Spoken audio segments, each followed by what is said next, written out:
ओं नारायणं नमस्कृत्यं नरं चैव नरोत्तमं देवीं सरस्वती व्यासं ततो जयमुदीरयेत्। मूकं करोति वाचालं पङ्गुलङ्घयते गिरिं यत्कृपातमहं वन्दे परमानन्दमाधवम्। ओं नमो ब्रह्मण्य देवाय गो ब्रह्मण्य हिताय च जगत हिताय कृष्णाय गोविंदाय नमो नमः। ओं नमो भगवते वासुदेवाय। सृष्टिर आद्य ध्वनि ओम। उपस्थित समस्त सज्जन मंडली, पूज्य कथा पूज्य सत्संग मंडली समस्त को मोर शब्दर प्रणाम। आज कार्यक्रम ए श्रीमद् भगवती संध्या ये जो शीतुआ संध्यार आमर साहित्यिक कवि बंधु परिवार पक्षर आयोजित ए श्रीमद् भागवत महापुराणर सत्संग को आपण समस्त को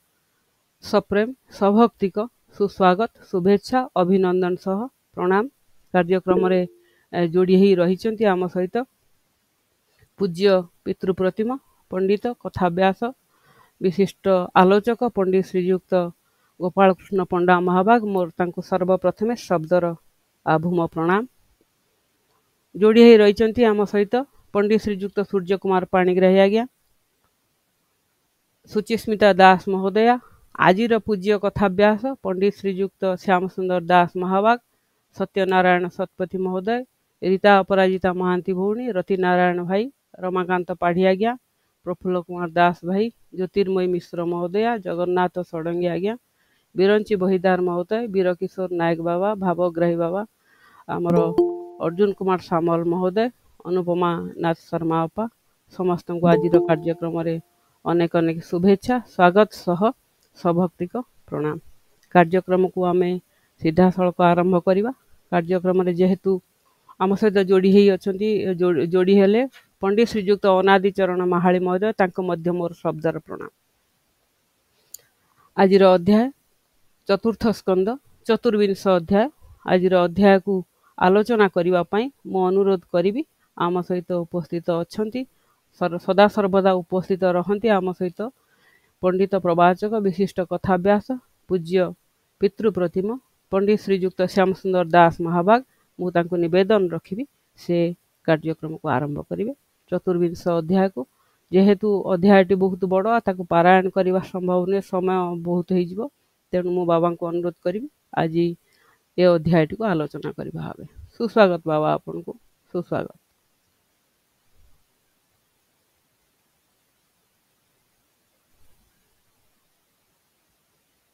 बिभ्रत्भाष कनक कपिशं वैजयन्तीं च मालां रन्ध्रान् वेणुधर सुधया पूरयन् गोपवृन्दैः वृन्दारण्यं शपथरमणं प्राविंशत् गीतकीर्तिः। हरि ओम्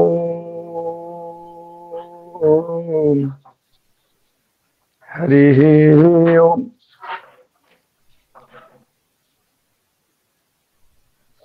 आज ये पवित्र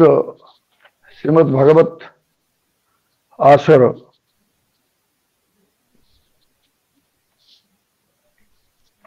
साहित्यिक कवि बंधु परिवार बालेश्वर द्वारा आयोजित अनुष्ठान सभापति महोदय, संपादिका महोदय, उपस्थित समस्त सज्जन मंडली बंद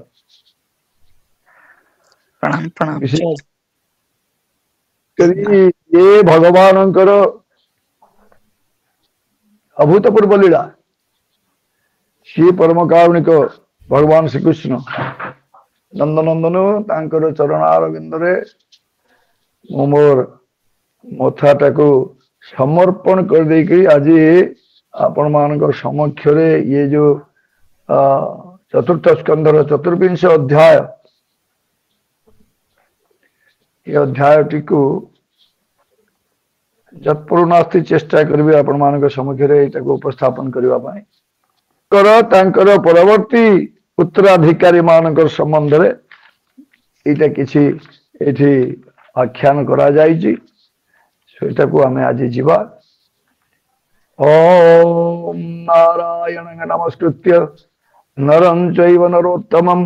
देवीं सरस्वतीं व्यासं ततो जयमुदीरयेत्। मुखं करोति वाचालं पंगुं लङ्घयते गिरिं यत्कृपातम् अहं वन्दे परमानन्दमाधवम्। चतुर्विंशोऽध्याय प्राचीन वर्हि पृथु वंशे पुत्र दश प्रचेतसे ताहांकु देले रुद्र गीता चतुर्विंशरे कथा। पंडित गोपाल कृष्ण महाराज कहते रुद्र गीतार कथा अच्छी आमे तो पढ़ी सारी आगे से भगवत गीता। आज से ही भगवत गीता को ही ये भगवान रुद्र आउ थे भक्त मान समक्ष उपस्थापन करछंती एवं सेटा होची रुद्र गीता जहाँकि भगवान श्रीमन नारायण गोटे विशाल स्तोत्र श्लोक 33 रु 68 पर्यंत 33, 33, 66, 67, 68 माने 36टा श्लोक रुद्र गीता भाव रे एठी प्रणीत होइछंती। से जहाँ भी हो रुद्रंकर गीता तांका भक्त मान समक्ष रे किपरि सीए आसिला लोकलोचन को से कथा एठी व्याख्या करिसंती भगवान शुक एवं जहाँकि महामुनि मैत्रेय जोटा को विदुरंक समक्ष रे व्याख्यान करके आउथले सेही कथा एथिरे वर्णित होइचंती। वर्तमान आसिला मैत्रेय वाच मैत्रेय कहंती विदुर जे पंच पृथुर कुमार। आपण माने आमे समस्ते गत अध्याय शुणिथिले पृथुराजांकर जो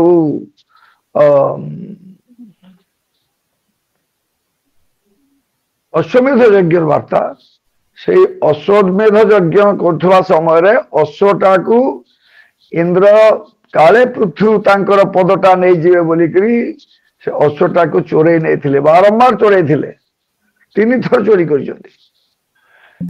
एवं शेषरे ब्राह्मण माने से इंद्र को तांकर मंत्र आहुति द्वारा आनिकरी यज्ञ कुंड रे पकई देबा पई मध्य मनस्थ करिसंती। भितरे थरे गला 2 थर गला 3 थर समय रे पृथुराजांकर जे प्रथम पुत्र से प्रथम पुत्र अश्वटा को इंद्र ठारू आनी इंद्र भयभीत होकर बार बार छाड़ी देइचंती। शेष थर जितेबले आकाश मार्ग अश्वटा को छाड़ी देकरी इंद्र पलैले निजे तांकर पुओ पृथुराजांकर पुओ से अश्वटा को आनिबा बेले आउ इंद्र सहित युद्ध कले नहीं, कहले दरकार नहीं, ये तो छाड़ी देछि अश्व, मो अश्वटा को नहीं जाउछि बापांकर यज्ञशाला रे पहुंचे देवी। इया करिबा द्वारा पृथु महाराज एवं सेठी उपस्थित जते सब मुनि ऋषि माने थिले बड़ आनंदर सहित सी प्रथम पुत्र ना देले विजिताश्व। इंद्र ठारू अश्वटा को जिनिकरी आनिबारु तार ना हेगला विजिताश्व। वर्तमान विजिताश्व को राजा कर देकरी पृथ्वी अरण्य को चली जाइछंती। आपण माने गत अध्याय रे सुनिछंती अर्ची मध्य तांको सहित जाइछंती। प्रजा मान को बहुत कथा कहिकरी शेष रे सी वैकुंठ गमन करछंती। एने विजिताश्व को राजा करे देकरी जेते बेले जाइछंती इंद्रंकर 5टा इंद्र कहूची पृथुराजांकर 5 पुत्र से 5 पुत्रंक मध्यरे सबुठारु बड़ पुओ होउचंती विजिताश्व, ता तले हर्यक्ष, धूम्रकेश, वृक एवं द्रविण। यहीपरि भाव में विजिताश्व होउचंती जेतले पृथुंकर पिता पुत्र यथा पिता तथा पुत्र। पिता जमती गोटे महान पवित्र आत्मा धर्मात्मा न्यायशील राजा थिले। ये विजिताश्व मध्य तांकर भाई माननकु तांकर राज्यर टाकू बांटी देले। ପୂର୍ବ ଦିଗରେ ଦେଲେ ହର୍ଯକ୍ଷକୁ, ଦକ୍ଷିଣରେ ଦେଲେ ଧୂମ୍ରକେଶକୁ, ପଶ୍ଚିମରେ ଦେଲେ ବୃକକୁ ଏବଂ ଉତ୍ତରରେ ଦ୍ରବିଣକୁ ଦେଇକରି ମଧ୍ୟବର୍ତ୍ତୀ ସ୍ଥଳରେ ସିଏ ନିଜେ ରାଜତ୍ୱ କଲେ। ଏବଂ ସିଏ ଏମିତିଆ ଜଣେ ରାଜା ଥିଲେ ଯେ ତାଙ୍କୁ ଦ୍ୱିତୀୟ ପୃଥୁ ବୋଲିକରି ମଧ୍ୟ କହିବାରେ କାହାରି ଆପତ୍ତି ହବ ନାହିଁ, ଏମିତିଆ ସେ ରାଜା ଥିଲେ। ତେଣୁ ସିଏ ବିଜିତାଶ୍ରଙ୍କର ଆଉ ଗୋଟେ ବି ନାମ ଥିଲା, ଆପଣ ଜାଣିଛନ୍ତି। ଯେତେବେଳେ ଇନ୍ଦ୍ରଙ୍କୁ ଜିଡ଼ି କରି ବିଜିତାଶ୍ର ଅଶ୍ୱଟା ଧରି ଆଣିଲେ, ଇନ୍ଦ୍ର ଦେଖିଲେ ଯେ ତାଙ୍କୁ ସିଏ ପ୍ରାଣରେ ନିଧନ ନ କରି କ୍ଷମା ଦେଇକରି କେବଳ ଅଶ୍ୱଟାକୁ ନେଲେ, କହିଲେ ତମେ ମତେ ବର ମାଗ, ବର ମାଗ, ମୁଁ ତୁମ ଉପରେ ବହୁତ ସନ୍ତୁଷ୍ଟ, ବର ମାଗ। ବିଜିତାଶ୍ର କହିଲେ ମୋର କୌଣସି ବର ଦରକାର ନାହିଁ, ମୁଁ ମୋ ପିତାଙ୍କର ଆଦେଶଟା ପାଳନ କରିଛି ମାତ୍ର। ଠିକ ଅଛି, ଯଦି ବର ଦେବା ପାଇଁ ଚାହୁଁଛ ତାହେଲେ ତୁମେ ଯୋଉ ବିଦ୍ୟା ବଳରେ ମୋ ସମ୍ମୁଖରୁ ବାରମ୍ବାର ଅନ୍ତର୍ଧ୍ୟାନ ହେଇଛ, ବିଭିନ୍ନ ରୂପ ଧାରଣ କରି ପଳେଇ ଯାଇଛ, ସେଇ ଯୋଉ ଅନ୍ତର୍ଧାନ ବିଦ୍ୟାଟା ମତେ ଦେଇଦିଅ। ଇନ୍ଦ୍ର ସେଇଠି ତଥାସ୍ତୁ କହିଥିଲେ। ତେଣୁ ବିଜିତାଶ୍ରଙ୍କର ଅନ୍ୟ ନାମ ଅନ୍ତର୍ଧ୍ୟାନ ବୋଲିକରି ହେଇଥିଲା। ବର୍ତ୍ତମାନ ସେହି ଅନ୍ତର୍ଧାନ, ସେଇ ଅନ୍ତର୍ଧାନଙ୍କର ଏମନ୍ତେ ଯଜ୍ଞାହୁତି କାଳେ ଅଶ୍ଵ ହରିଲା ଇନ୍ଦ୍ର ଛଳେ, ବିଜିତ ଅଶ୍ଵ ତାହା ଜାଣି ଇନ୍ଦ୍ର ନ ମାରି ଅଶ୍ୱାଣୀ ତା ଦେଖି କହେ ପୁରନ୍ଦର, ଭବିର ବେଗେ ମା ଗୋବର। ଇଏ କଣ କହିଲେ? ମୋହର ମୋରେ କାର୍ଯ୍ୟ ନାହିଁ, ଯେବେ ଯାଚିଲ ସୁର ସାଇଁ, ଏ ତୋର ଅନ୍ତର୍ଧାନ ଗତି, ପ୍ରସନ୍ନେ ଦିଅ ସଚିପତି। ଶୁଣି ସନ୍ତୋଷ ଭଗବାନ ତାହାକୁ ଦେଲେ ଅନ୍ତର୍ଧାନ, ତେଣୁ ତାଙ୍କର ଦ୍ୱିତୀୟ ନାମ ଅନ୍ତର୍ଧାନ ବୋଲିକରି ବି ହେଲା। ଏ ଯୋଉ ଅନ୍ତର୍ଧାନ ରାଜା ହେଇକରି, ଏ ଯୋଉ ବିଜିତାଶ୍ର ଅନ୍ତର୍ଧାନ ନାମରେ ରାଜା ହେଲେ, ତାଙ୍କର ଶିଖଣ୍ଡୀ ନାମରେ ଜଣେ ସେ ପ୍ରଥମା ସ୍ତ୍ରୀ, ତାଙ୍କର ନାଁ ହେଲା ଶିଖଣ୍ଡୀ। ତାର ଶିଖଣ୍ଡୀ ନାମେ ନାରୀ, ରୂପେ କାମିନୀ ମନୋହାରୀ, ତାହାର ଗର୍ଭେ ରୂପ ବୀର୍ଯ୍ୟେ, ପୁତ୍ରେ ଜନ୍ମିଲେ ମହାତେଜେ, ପାବକ ପବମାନ ସୂଚି, ତେଜ ଶରୀର ଶୁଭ୍ର ରୁଚି। ଆପଣଙ୍କର ଶିଖଣ୍ଡୀଙ୍କର ଗର୍ଭରୁ 3 ଜଣ ପାବକ, ପବମାନ ଏବଂ ସୂଚି ନାମରେ 3ଟା ପୁଅ ଜନ୍ମ କଲେ। ଆପଣ ଦେଖନ୍ତୁ ପାବକ ଶବ୍ଦର ଅର୍ଥ କଣ, ପବମାନ ଶବ୍ଦର ଅର୍ଥ କଣ ଏବଂ ସୂଚି ଶବ୍ଦର ଅର୍ଥ କଣ। ଯିଏ ପାବକ, ସିଏ ପବମାନ ଏବଂ ସିଏ ହିଁ ସୂଚି, ଇଏ 3ଟା ହଉଛନ୍ତି ସ୍ୱୟଂ ଅଗ୍ନିଦେବ। ଏବଂ ୟାକୁ ପୂର୍ବେ କୌଣସି ସମୟରେ ବଶିଷ୍ଠ ଅଗ୍ନିଙ୍କୁ ଅଭିଶାପ ଦେଇଥିବାରୁ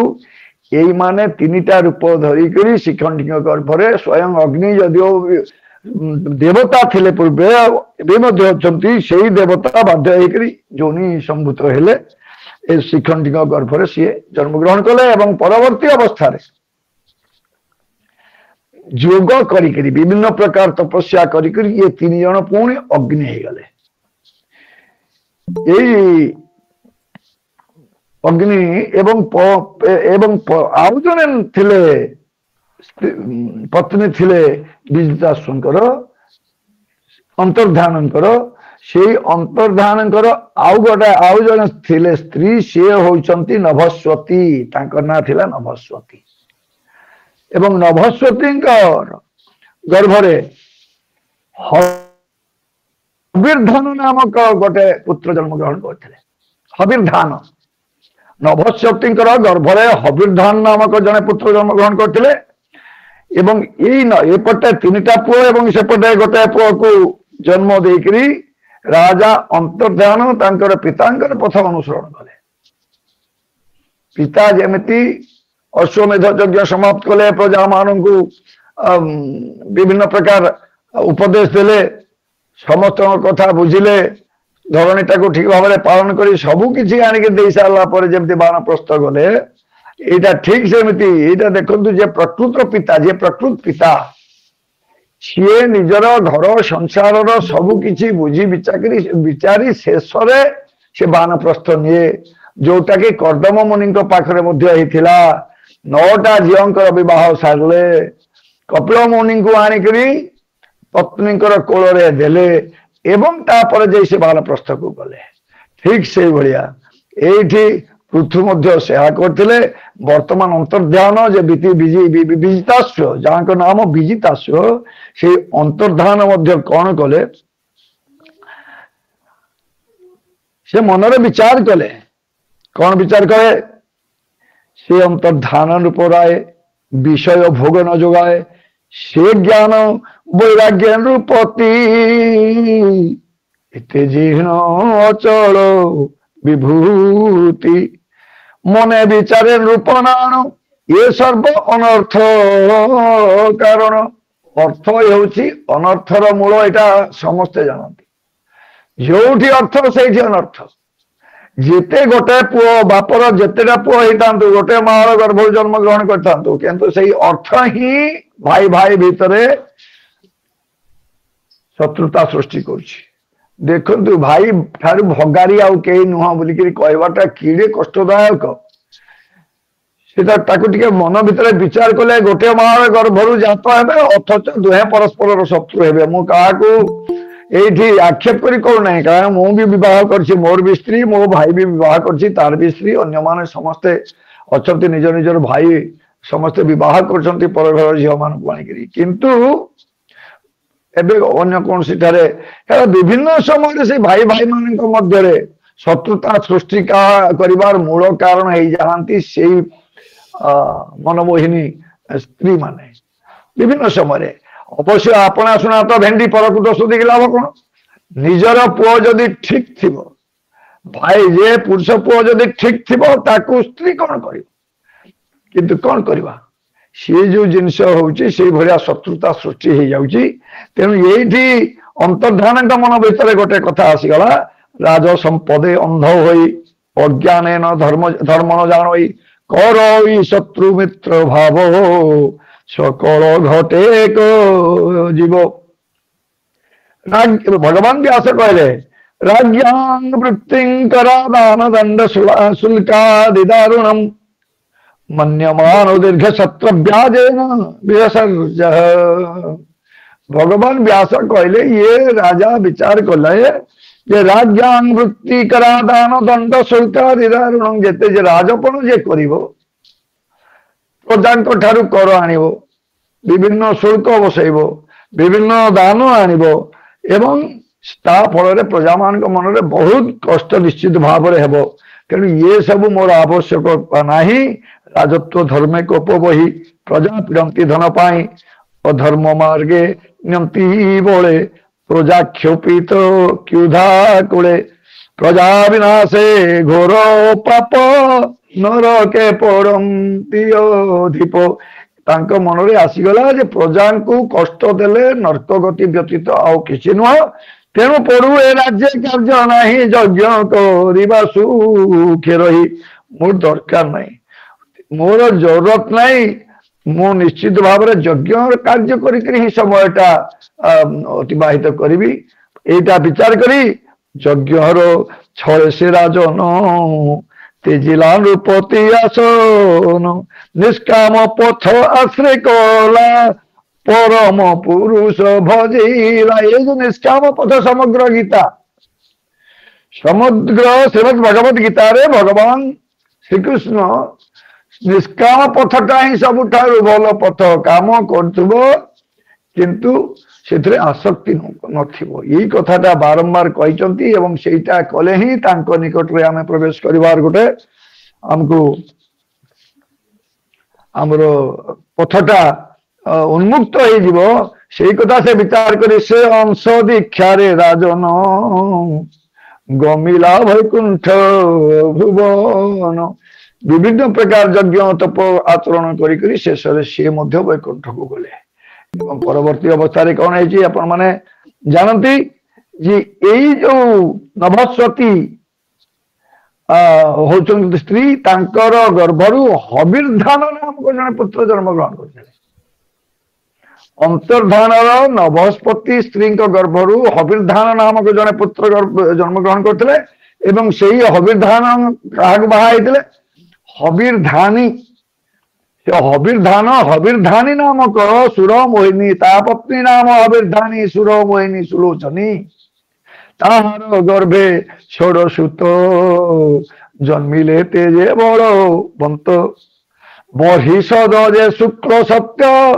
କୃଷ୍ଣ ଗୟ ଯେ ଜିତ ବ୍ରତ। 6ଟା ପୁଅ। ହବିର୍ଧାନ ଏବଂ ହବିର୍ଧାନୀଙ୍କର ଗର୍ଭରେ, ହବିର୍ଧାନଙ୍କର ଔରସରେ 6ଟା ପୁଅ ଜନ୍ମଗ୍ରହଣ କରିଥିଲେ। ସେ ହେଲେ ବର୍ହିଷଦ, ଶୁକ୍ଳ, ସତ୍ୟ, କୃଷ୍ଣ, ଗୟ ଏବଂ ଜିତବ୍ରତ। ଏବଂ ଏଇ 6ଟା ପୁଅଙ୍କ ମଧ୍ୟରେ ବର୍ହିଷଦ, ତାଙ୍କର ଜ୍ୟେଷ୍ଠ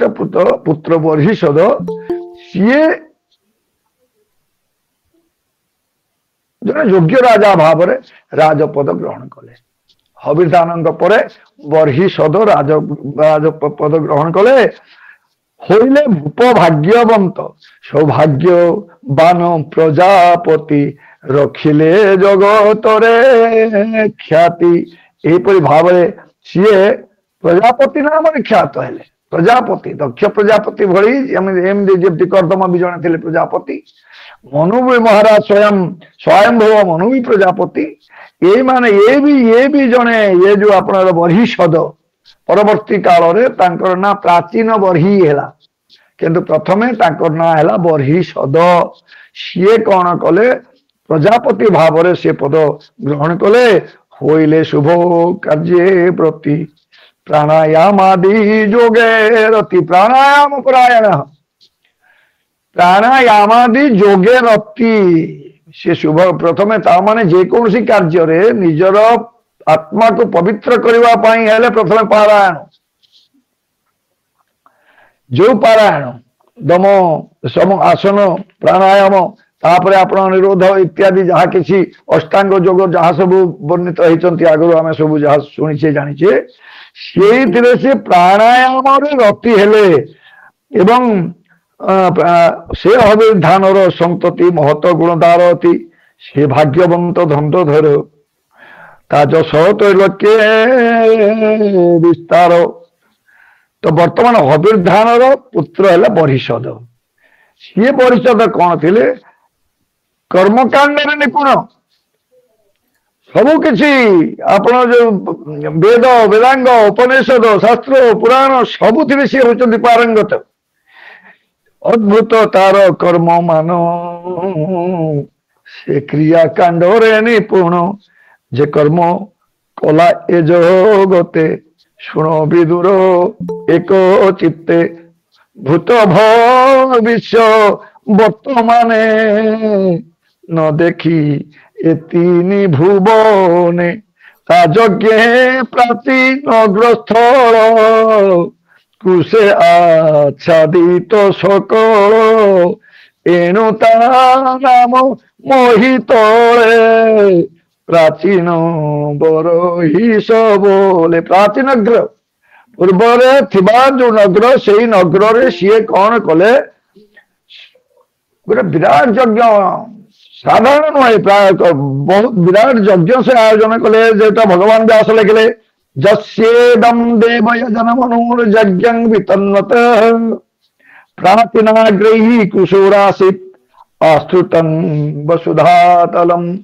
ସିଏ ଏତେ ଯଜ୍ଞ କଲେ ତାକୁ ଗଣି ହବ ନାହିଁ। ସେ ଗୋଟେ ଏମିତି ଯଜ୍ଞ କଲେ ଯେ କୁଶ ବିଡ଼ା ଯେମିତି ମୂଳରୁ ଆରମ୍ଭ କରିକି ତାର ଅଗ ପର୍ଯ୍ୟନ୍ତ ଲମ୍ବି ଯାଇଥାଏ, ଏ ବସୁଧା ତଳରେ ଆପଣଙ୍କର କୁଶ ଆଚ୍ଛାଦିତ, ବସୁଧାକୁ କୁଶ ସବୁ ଆଚ୍ଛାଦନ କରିଦେଲେ ପ୍ରାଚୀନ ନଗରରେ। ତ ତେଣୁ ତାଙ୍କୁ ଦିଆଗଲା, ତାଙ୍କର ନାଁ ପ୍ରାଚୀନ ବର୍ହି ବା ପ୍ରାଚୀନ ବର୍ହିଷ ବୋଲିକି ତାଙ୍କୁ କୁହାଗଲା। ପ୍ରାଚୀନ ବର୍ହିଷ ବୋଲେ, ଏଣୁ ତା ନାମ ମୋହିତଳେ। ସେ ଯେ ପ୍ରାଚୀନ ମହୀପତି, ବିବାହେ ସମୁଦ୍ର ଦୂହିତି। ସେଇ ପ୍ରାଚୀନ ବର୍ହି ଯିଏକି ଆପଣ ବସୁଧା ତଳକୁ କୁଶମୟ କରିଦେଇଥିଲେ ଯଜ୍ଞ କରି କରି, ସିଏ ସମୁଦ୍ରର କନ୍ୟା ଶତଦ୍ରୁତି, ସମୁଦ୍ର କ୍ଷୀରାବ୍ଧିର କନ୍ୟା ଶତଧୃତି को विवाह कले। जो शतधृति असामान्य सुंदरी, से शतधृति असामान्य सुंदरी ताकू विवाह करिक तो ये देखा भगवान व्यास कौन लिखिं। भगवान व्यास लिखिले सामौद्री देवदेवोक्तं उपये में शतधृतिं जांग चारु सर्वांगीं किशोरीं सुष्ठुलंकृतां परिक्रमन्तीं उद्बाहे चक्रमेऽग्नि शुकीमिव। बड़ आश्चर्य कथा, बड़ अद्भुत कथा। जिते विवाह चली था सी एडे सुंदरी जे सामुद्री देवदेवोक्तां उपयेम शतधृतिं।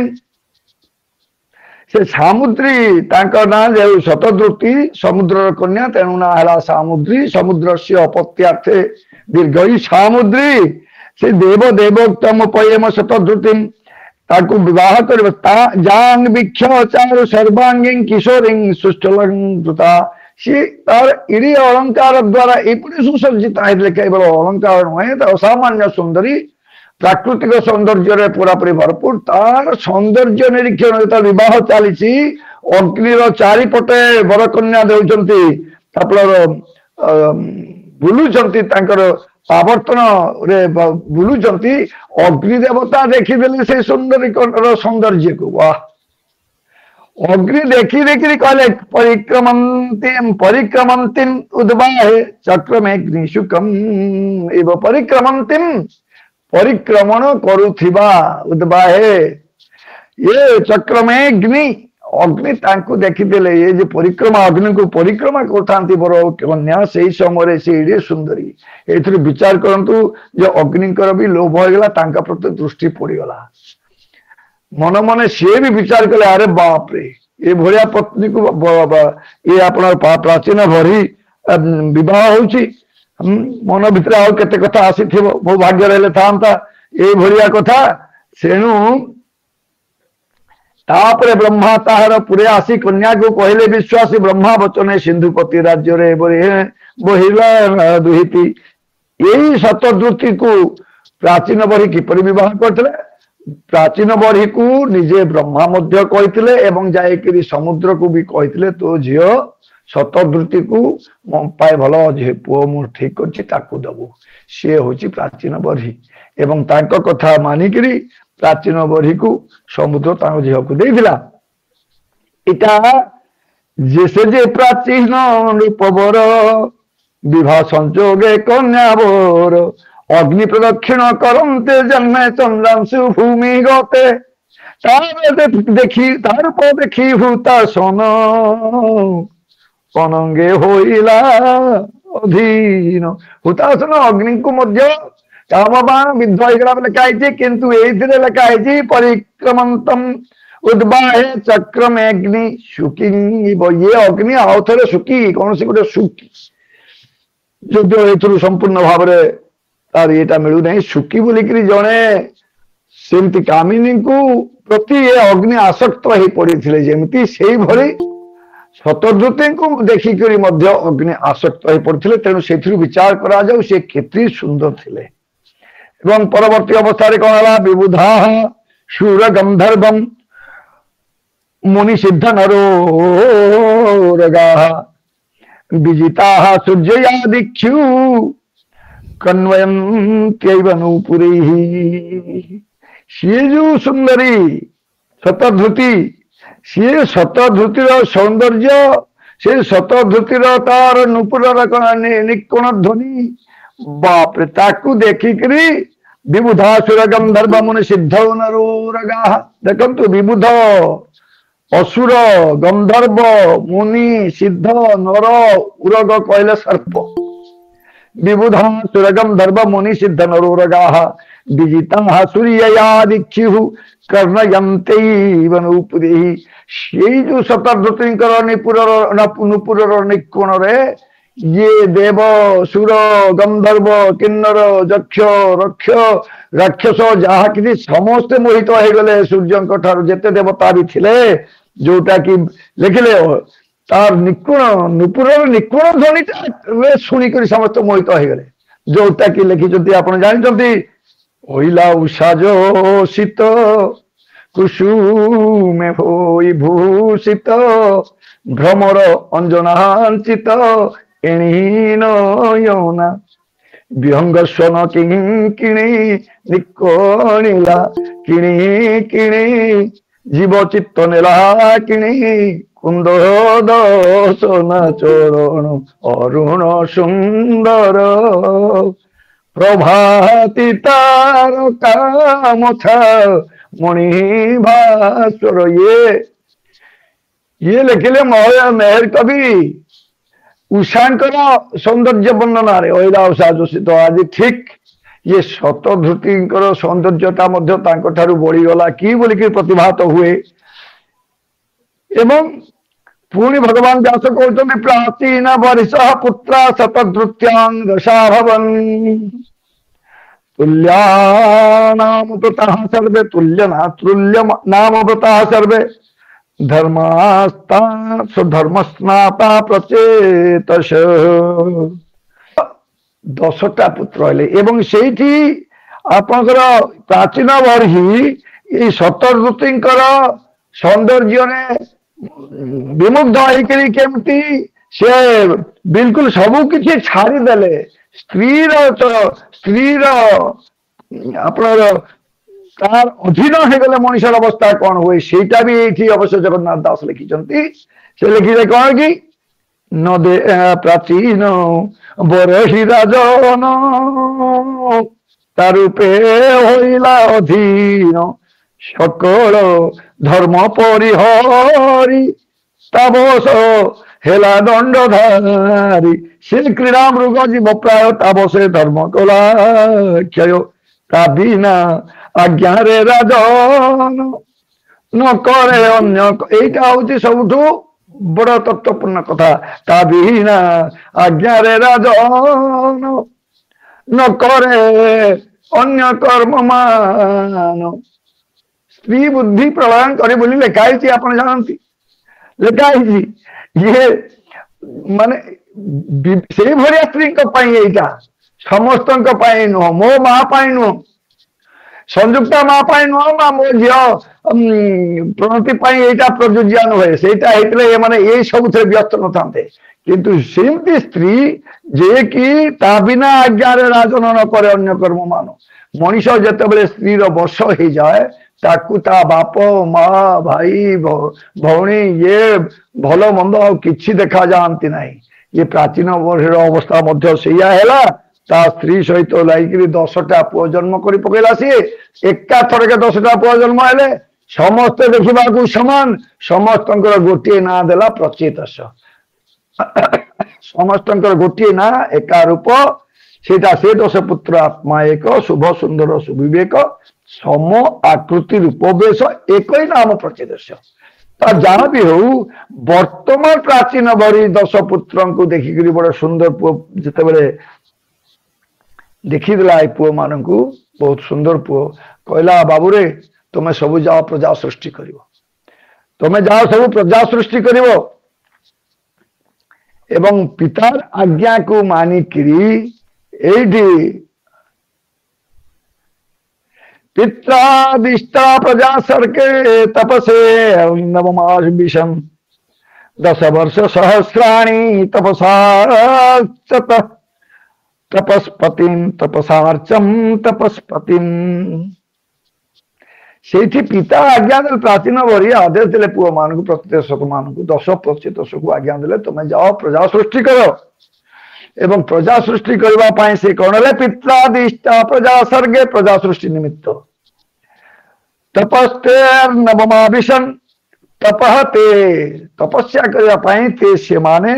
अर्णव आविशन अर्णव कहले समुद्र निकट को चलीगले 10 भाई एवं 10 वर्ष सहस्राणी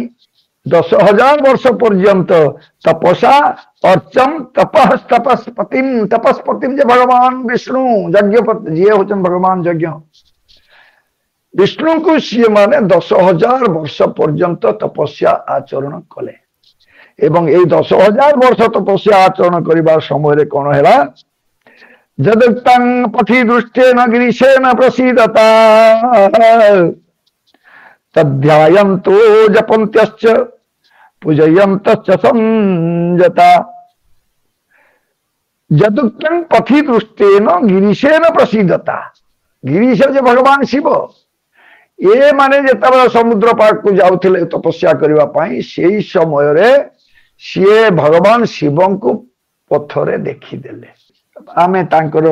10 पुत्र तांकर आज्ञा रे एठी आसिलु प्रजा सृष्टि करबा पई ओइलु प्राची दिग पथे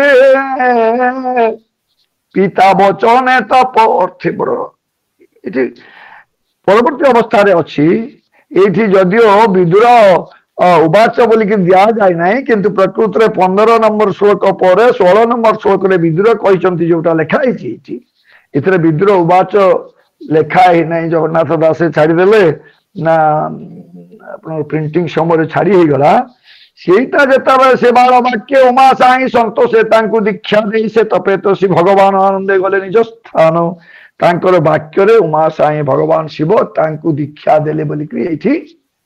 कहले ये कथा शुणी करी निश्चित भाव में समस्त मन भीतर ये गोटे प्रश्न आसो जे 10% सीधा जाऊ जाऊ बाटरे भगवान शिव को केमती भेटी गले कि प्रकार कौन कले जे भगवान शिव आसिक देखा देदेले ये कथाटा समस्त मन मध्य आसो विदुर मन भीतर भी आसीगला विद्रोह कहले प्रचेत सांकृत्रेण यथा सित पतिसंगम जदुता हर प्रीतस्ततो ब्रह्मं बदार्थवत् एटा को देखिकरी आपनर मैत्री जते बेले एठी विदुर शुणी विदुर विपरीत पुणी संशय करे चित्त कहे मैत्रेय मुख चाही अद्भुत कहिल गोसाई नर मरे काही संग केशने होइला संजोग जो कथाटा सीता पचारे थिले हनुमान को अरे तू कहचु रामचंद्र दूत ए नर बानर संगति है केमती संगतिटा है केमती तमें केमती तो नर सहित बानर केमती मिसीगल मु ते केमती विश्वास करी से भाया कथा सीता सीधा हनुमान को सीना कही विदुर पचारिदेले मैत्र को जे नर ये जत 10% जो माने कि जदियो पृथ्वीराजा पुत्र धीरे धीरे ये समस्त नर ही आसले आ देवता नुहति भगवान पृथु अवतार हो गले तांकर पुत्र माने अवतार न से भाया विराट विराट राजा हेले वर्तमान ये जो 10% ये माने संपूर्ण भाव में नर हो गले मानव जन्म धारण कले ये से पचारे जे नर अमरे कहीं संग केशने होइला संजोग यांकर ये संजोगटा किपरि आसिला कहीं भेट है जे कारण रुद्र रूपे स्थिति उत्पत्ति पारिण नासंती से जे प्रस्तेता भाई दश कि रूपे कले तांकु दोष प्रचेता भाई 10टा भाई भगवान शिव को किमती संतुष्ट कले एटा बड़ बुझी होनी कौन है टिके कहतु से जे भेटिले उमा साई अति दुर्लभ मुख्य अंग मनुष्य होइले संजोग विमुक्त संग जोगी जाने जांकु भावंती तत्व ज्ञाने अरे मुनि ऋषि सिद्ध ये माने तत्व ज्ञान में जो शिव को भेटा 1000 वर्ष तप करती से माने भी भेटी पारती ना ये माने तपस्या करने गला बेले को कौन बाटर पड़े शिव सांगे सांगे देखा देदेले मत कहीं अलग लगुच यहीटा पचारिदेले यहीटा जिते पचारा जिते बड़े कहले ये गोटे कथा विराट कथा आसुची प्रकृत रे भगवान शिव को 10% आसिक देखा है केमती ମନ ଯେପରି ତା ପାଇଁ ସେ ପରି ଫଳ ରଖିଥାଏ ବିଶ୍ୱ। ନିଚ ଉଚ୍ଚ ମନା ଉଚ୍ଚେ ଅମୃତ ଲୋଭଇ ନିଚ ମନା ପାଏ ବିଷ। ଏଇ ଯୋଉ 10% ସେ ତାଙ୍କ ପିତା ହୁଏତ ସ୍ତ୍ରୀର ବଶବର୍ତ୍ତୀ ହେଇଥାଇ ପାରନ୍ତି, କିନ୍ତୁ ଏମାନେ ଥିଲେ ସମସ୍ତେ ପିତୃଭକ୍ତ। पिता धर्म पिता स्वर्ग पिता ही परमं तप पितरी प्रतिमापन्ने प्रियंते सर्वदेवता। अरे पिता धर्म पिता स्वर्ग पिता ही परमं तप पितरी प्रीतिम आपन्ने प्रियंते सर्वदेवता। यदि पिता को संतोष करा जाए ताले समस्त देवता प्रियंते समस्त निजर हो जाती। यही कथाटा घोषी घोषी कर परशुराम जमदग्नि आदेश माता रेणुका शिरच्छेद करते। पिता धर्म पिता स्वर्ग पिता ही परमं तप पितरी प्रीतिम आपन्ने प्रियंते सर्वदेवता। ये से कथाटा वर्तमान कहले मैत्र उवाच शुणो विदुर सावधाने जे पूर्व अद्यंत विधाने जे शिव शरीर अशेष स्थिति पालन करे नाश कर्मानुसार प्राणी उत्पत्ति पालन संहार उविद्या कर्म काल रूपी से शिव मृत्यु रूपे व्यापी सुविद्याचार जार ताकू प्रसन्न श्रोधर सुविद्या आचार जार एवं से प्रजा सृष्टि केमती करेंगे भगवान को संतुष्ट करेंगे एवं तापर प्रजा सृष्टि करेंगे। यही कथा विचार करी से माने आसिक पहुंची जाइछंती। तेणु से क्षेत्र में मैत्र कहले जेहेतु पितांकर आदेश मानिक से भगवान शिव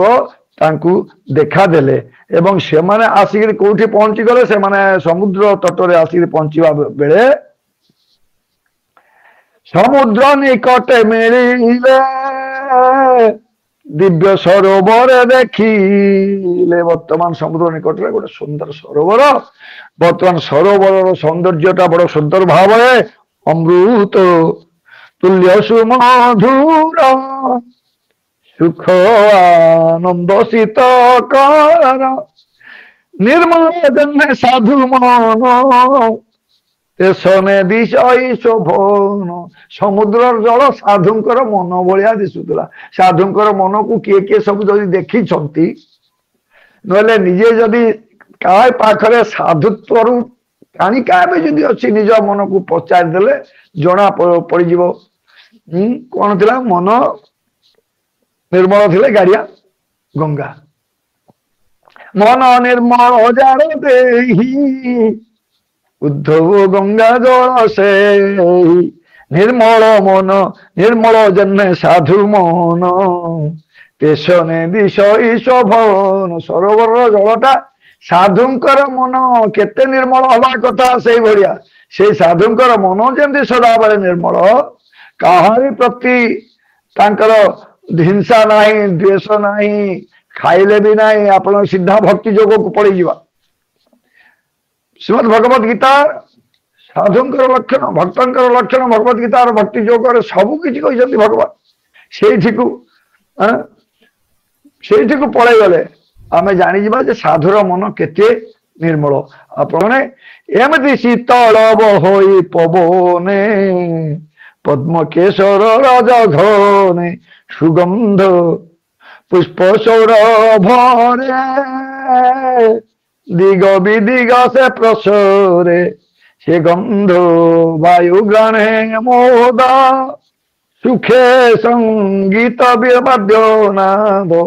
ये जो सरोवर समुद्र निकट में ये जो सरोवर यहीटा शिवंकर सर निश्चित भाव में थिला बोलिक विचार करा कहीं से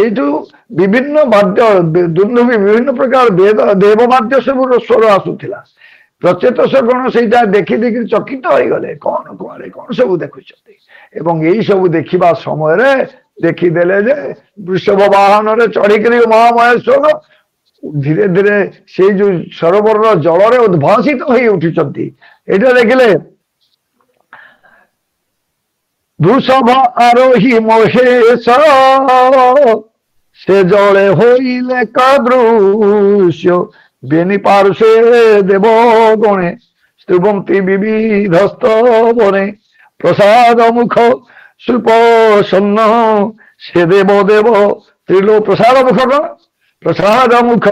সুপ্রসন্ন সে দেব দেব ত্রিলোচନ ଶ୍ଵେତା ସେ ଦେବ ଦେବ ଶିବଙ୍କର ମୁଖଟା ଏଇଭଳିଆ ସୁପ୍ରସନ୍ନ ଯାହାକୁ ଦେଖିଲେ ତାକୁ ସେ ପ୍ରସାଦ ଦେଇଦେବେ ସମସ୍ତଙ୍କ ପରି ସନ୍ତୁଷ୍ଟ ଯିଏ ଯାହା ଚାହିଁବ ଆଶୁତେଶ ଯିଏ ଯାହା ଚାହିଁବ ତାକୁ ଦେଇଦେବେ ଏଇଭଳିଆ ମୁଖ ଧାରଣ କରିକିରି ପହଞ୍ଚିଗଲେ ଦେବତା ମାନେ ତାଙ୍କର ଚତୁଃପାର୍ଶ୍ୱରେ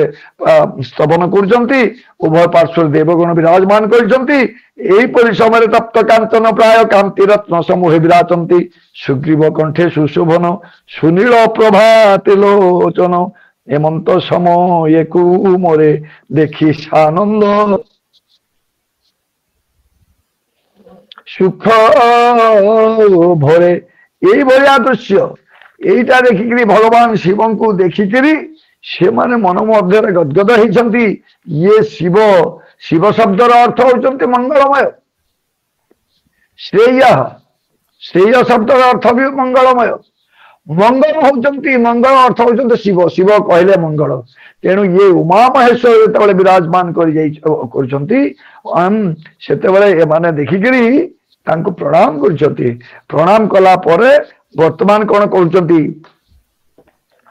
ପ୍ରଣାମ କରିବା ସମୟରେ ସେମାନେ ଶିବଙ୍କୁ କହିଲେ କଣ କହିଲେ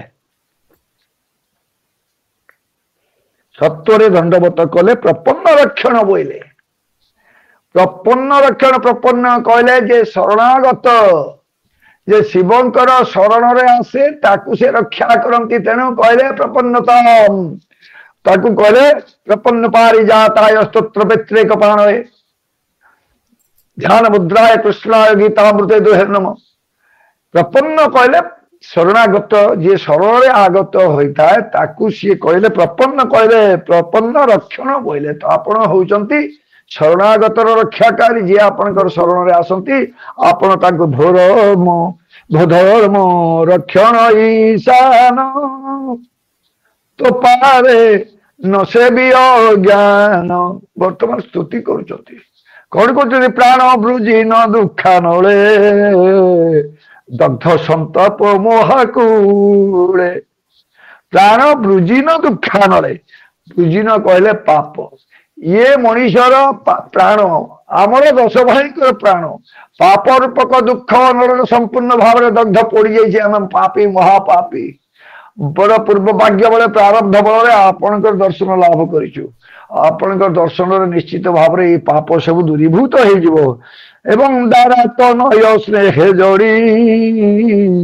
ଦୁଃଖ ସଂକଟେ ନିତ୍ୟ ପଡି ବାରମ୍ବାର ସେ ଆସକ୍ତି ଅନାସକ୍ତି ବିଷୟ ଭୋଗ ଧ୍ୟାୟତ ବିଷୟାନ ପୁଂସ ସଂଗସ୍ତେଷୁ ଉପଜାୟତେ ସଂଗାତ ସଂଜାୟତେ କାମଃ कामात् क्रोधो विजायते क्रोधाद् भवति समोह समोहात् श्रुति विभ्रमः श्रुति भ्रंशात् बुद्धिनाशात् प्रणश्यति ये दश प्रसेत सभी सैया कहले दारात नय स्नेहे जोड़ी दुख संकटे नित्य पड़ी तुनाथ जगत सुदर अधम दीनता पहर तुनाथ जगत सोदर तोर गोटे भाई नुहति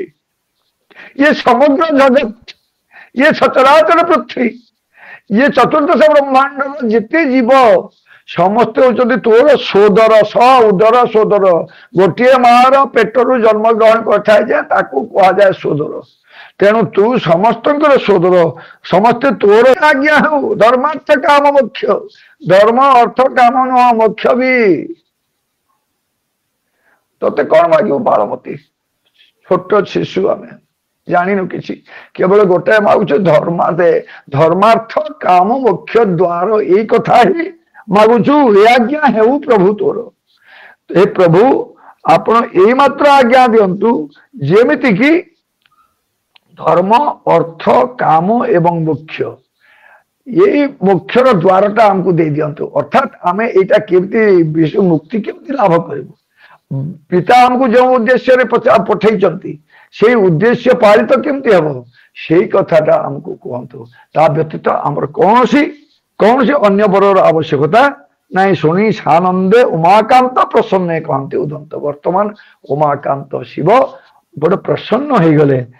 ଏବଂ ୟା ପରେ ସିଏ କହୁଛନ୍ତି କଣ?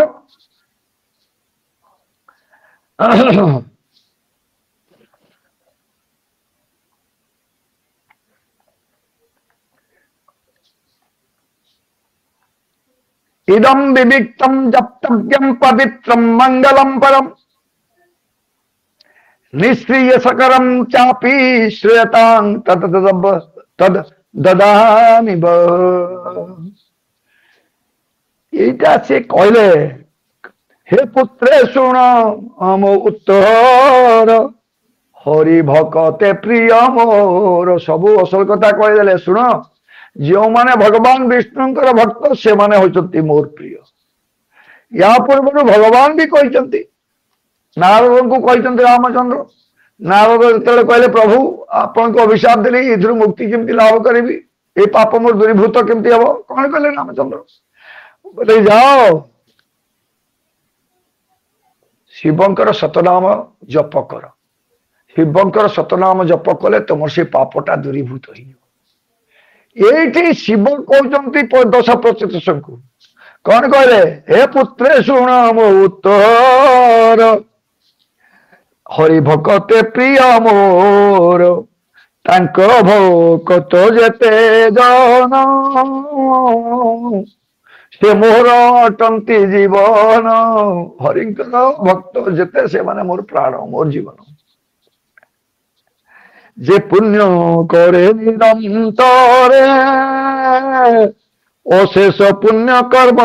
ফলে সে মতে লোভে অন্তকারে অশেষ পুণ্য কর্ম ফলে তেবে বৈষ্ণব পদ পাই এ লিঙ্গ শরীর নাশ হই। ये पुण्य को पुण्य जे कि हरिर भक्त, जे हरि भक्ति करे से ही पुण्य प्राप्त हुए। जे पुण्य प्राप्त हुए से मते प्राप्त हुए এবং মতে প্রাপ্ত হলে তার যে লিঙ্গ শরীর, এই লিঙ্গ কলেবর যেটা কি ইন্দ্রিয় যুক্ত কলেবর, এই কলেবরটা ধূলিসাৎ হয়ে যায় এবং সে মুক্তি লাভ করে। তো ମୁଁ হଉଛି সেই শিব। তেণু আম্ভর প্রিয় যেনু হরি তুম্ভে সে ততে শোনে মতে সরি। হরি হଉଛନ୍ତି ଆମର ପ୍ରିୟ, ତୁମେ ହଉଛନ୍ତି ହରି, ତୁମେ ହଉଛ ହରିଙ୍କର ଭକ୍ତ, ତେଣୁ ତୁମେ ସମସ୍ତେ ମୋ ପାଇଁ ହରି। ଆହା, ମୋ ପ୍ରଭୁ କହିବ ଏମିତି। ସେଇଟା କେବଳ ସେ ଭଗବାନ ଶିବ ହିଁ କହିପାରନ୍ତି ଯେ ସମଗ୍ର ଜଗତର ମଙ୍ଗଳ ନିମିତ୍ତ ହଳାହଳକୁ କାଳକୂଟ ବିଷକୁ ଅନାୟାସରେ ନିର୍ବିଚାରରେ କଣ୍ଠସ୍ଥ କରିକି ନୀଳକଣ୍ଠ ନାମ ଧାରଣ କରିପାରନ୍ତି, ସେ ହିଁ ଶିବ। ଆମ୍ଭର ପ୍ରିୟ ଯେଣୁ ହରି ତୁମ୍ଭେ ତେ ଶୋନେ ମୋତେ ସରି। ଏଣୁ ମାନବ ଭକ୍ତ ଯେହି ମୋ ପ୍ରିୟ ତହୁ କେହି ନାହିଁ। हे प्रचेत भाई दोष तुम्भर वाक्य हेलु दोष हरि भजन जे प्रकार कहवा दृढ़ चित्ते धर जगन्नाथ दास बती बड़ी जगन्नाथ दासंकर। ये जो 31 नंबर श्लोक से कहीदेले जे हरि को जो भाव में भजन कर कहूँ शुण, किंतु प्रकृत में 31 नंबर श्लोक कौन कहते इदम विभक्तम जप्तव्यम पवित्रम मंगलम परम निःश्रेयसकरम चापि श्रेतां तत ददामि बह। जोटा तुम पाई निःश्रेयस्कर हब, मंगलमय हब, सेटा मु कहूँ शुण। एवं कोटा मंगल हब इत्यानुक्रोश हृदय भगवान आहतां शिव बद्धांजलिन राजपुत्रां नारायण परो वच। इत्यानुक्रोश हृदय ये होचंदे सेई शिव जे कि नारायण पर, से ही नारायण पर, नारायण पराम गति, नारायण पराम मुक्ति। भगवान शिवंकर मध्य नारायण होचंती गति, नारायण मुक्ति। वर्तमान से नारायण परात्पर जो शिव सी कहले मु तुमको भगवान नारायण गोटे स्तोत्र शुणुची। स्तोत्र जो स्तोत्र कर तुम पाठ कले भगवान विष्णु निश्चित भाव में तुमको कौन है प्रसन्न है। सेटा भल भाव शुण। इत्युनुक्रोश हृदय भगवान आहतां शिव। भगवान भगवान आह तान शिव, भगवान शिव तान आह से मान को कहले कौन कहले बद्धांजलि राजपुत्रां जो माने कि अंजलिबद्ध होकर राजपुत्र माने 10 तांको कहले नारायण परोवच, नारायण पर नारायण को पाई जो वचन दरकार, नारायण को प्राप्ति निमित्त जो शब्द जो स्तुति जो स्तोत्र दरकार सेटा कहले मु कहूची ताको भल कर सुन। एवं एटा 32 नंबर श्लोक वर्तमान आसुची 33 नंबर श्लोक, 33 नंबर श्लोक रु 68 नंबर श्लोक पर्यंत रुद्र गीता नाम रे अभिहित। वर्तमान से जहाँ सब कहले ए मंत्र कहिन महेश सुनो विदुर ज्ञान रस रूप कुमारे दया बही प्रसन्ने कहती गोसाई सर्वे जोएण बेनी करो शुणती डेरी श्रुति द्वार निरतिशय जे परम आनंद सूक्ष्म निरंजन स्वरूपे सिद्ध हुआ तुम वेणु आनंद नाम भावे तुम भर भावनापण ज्ञानी आनंद कारण एणु आनंद लाभ मोर करुणा कर चक्रधर तू सर्वात्मा तोते मोर निरते हेउ नमस्कार। ये जो स्तोत्र ये स्तोत्र प्रथम श्लोक ये कहले तू सर्वात्मा चक्रधर निरते हेउ नमस्कार। तू हूँ सर्वभूतात्मा, सर्वभूतात्मा जगत गुरु ममात्मा सर्वभूतात्मा। यही क्या प्रति कहते भगवान नारायण के प्रति स्तोत्र ममात्मा सर्वभूतात्मा वासुदेव मयम सर्वम।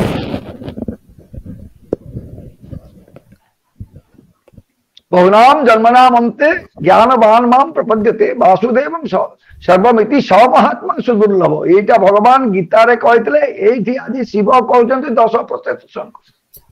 सीधा कहले ज्ञानी का आनंद कारण तुम भरो जे बड़ प्राण करुणा कर चक्रधर तेणु आनंद लाभ मोर तू सर्व आत्मा तोते मोर निरते हेउ नमस्कार। भगवान कौन कह मन मना भादव भक्त मद जाति मांग नमस्कुरु मामई वेश्यति सत्यम ते प्रति जाने प्रिय शिमे। कहले मन मना भगवत भक्त मद जाति माम नमस्कुरु। हे भक्त तुम्हें मत प्रणाम कर मुंडटा नुआ मद जाति माम नमस्कुरु मामे वेश्यसी माम एव एस्यसी मते ही प्राप्त हबो प्रति जाने प्रिय शिमे। मु जा तो जेहेतु तुम्हें मोर प्रिय मते प्रणाम करो नमस्कार करो निश्चित भाव प्राप्त हम से कथा ये प्रकारांतरे भगवान शंकर कहले तू सर्व आत्मा तोते मोर निरते हेउ नमस्कार। पुणी कहले नमः पंकजनाभाय भूत सूक्ष्मेन्द्रियात्मने वासुदेवाय शांताय कुटस्थाय सरोचिसे। ये केवल ये जो 68टा ये जो 36टा श्लोक सबु स्तोत्र भगवान नारायण के स्तोत्र जोटा कि रुद्र गीता नाम रे अभिहित ता व्यतीत आउ किछि नुह। एवं परवर्ती ये श्लोक अपने 32 नंबर कौन कहले ये कहले तो नाभि पद्मनारायण ये विश्व उत्पत्ति कारण एनु तो नाम पद्मनाभ बोलती संसार उद्भव। ये कहले नमो पंकज नाभाय भूत सूक्ष्मेन्द्रियात्मने तुम्हें भूत तुम्हें सूक्ष्म तुम्हें इंद्रियात्मने तुम ठारू ही ये सब आई वासुदेवाय शांताय कुटस्थाय सरोचिसे। आपण होचंती शांतमूर्ति आपण होचंती वसुदेवंकर पुत्र आपण होचंती कुटस्थ द्वाभिमो पुरुषौ लोके क्षरश्चाक्षर एव च क्षरम सर्वाणि भूतानि कुटस्थक्षरमुच्यते। ये जो लोकरे द्वाभिमौ पुरुषौ लोके क्षरश्चा ये क्षर एवं अक्षर नामक जो 2 प्रकार सृष्टि आपण करिसंती क्षरम सर्वाणि भूतानि कुटस्थक्षर उच्यते। कुटस्थ एवं हृदय प्रत्येक जीवर हृदय रे आपण जो कुटस्थ जीव से होचंती आपण एठी सेटा कहे नमो पंकजनाभाय। पुणी कहले संकर्षणाय सूक्ष्माय दुरंत्याय अंतकाय च दुरंत अंतकाय च नमो विश्व प्रबोधाय प्रद्युम्नायाम तरात्मने कहले संकर्षणाय सुखमय तुम्हें हूँ संकर्षण तुम्हें मानव को मातृगर्भरु आने आकर्षण कर तेणु तुम ना है संकर्षण जीवटा को आकर्षण कर रखि था नमो तेणु संकर्षणाय सूक्ष्माय तुम तो केड़े सूक्ष्म केते सूक्ष्म है उत्तरा गर्भ भितर प्रवेश करके परीक्षित को रक्षा कर तुम्हें जानो संकर्षणाय सूक्ष्माय दुरांतया अंतकाय तुम्हें हो दुरंत तुम्हें हो अंतक जम तुम्हें जमर मध्य अंतक जम काल मध्य काल तुम्हें हो काल नमो विश्व प्रबोधाय पद्म प्रद्युम्नायाम तदात्मने आपणर भगवान द्वापर जुगरे कृष्ण बलराम प्रद्युम्न अनिरुद्ध ये चारि मूर्ति को ही पूजा करा जाए ये होचंती चतुर्धा मूर्ति राम लक्ष्मण भरत शत्रुघ्न भली एठी भगवान श्रीकृष्ण भगवान शंकर्षण प्रद्युम्न एवं अनिरुद्ध ये चारि मूर्ति होचंती भगवान तेज भगवान अंश तेणु से कले नमो नमो अनिरुद्धाय नमो नमो अनिरुद्धाय ऋषिकेशोन्द्रियात्मने नमः परमहंसाय पुण्याय निभृतात्मने ऋषिकेश ऋषिकेश कौन ऋषिक ईश्वर ऋषिक कहले समस्त इंद्रिय मान स्वामी तेणु तुम ना हूँ ऋषिकेश ये भगवान शिव कहते 10% को ये प्रार्थना कर ये मु तुमको जोटा कहूँ यहाँ हूँ रुद्र गीता मु तुमको जो गीता बर्तमान कहूँ जो भली भाव भगवान नारायण स्तोत्र कर कौन बोली कह नमो नमो अनिरुद्धाय ऋषिकेश ऋषिकेशोन्द्रियात्मने हे इंद्रियात्मने हे ऋषिकेश समस्त इंद्रिय मानकर तुम्हें हूँ पति नमः परमहंसाय पूर्णाय निभृतात्मने नमः पूर्णाय नमः परमहंसाय तुम्हें ही हूँ परमहंस